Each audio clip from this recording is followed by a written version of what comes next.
আমার মামা তখন গ্রামে থাকতেন।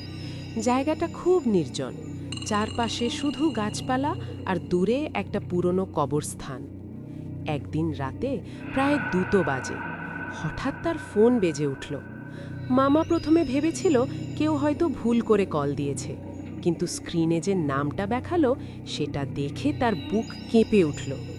রহিম চাচা। সমস্যা হলো রহিম চাচা 3 বছর আগে মারা গেছেন। মামা ভয়ে পেয়েও কলটা ধরল। ওপাশ থেকে খুব ধীরে একটা কণ্ঠ ভেসে আসলো, আমার কবরটা ঠিক করে দাও। তারপর লাইন কেটে গেল।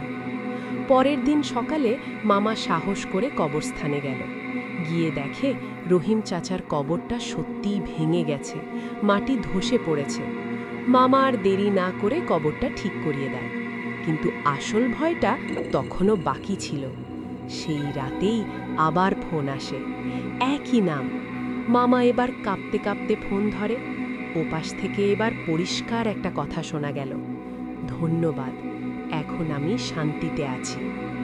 এরপর থেকে আর কখনো সেই নম্বর থেকে কল আসেনি। কিন্তু আজও মামা বলে সেই কণ্ঠটা ছিল ঠান্ডা,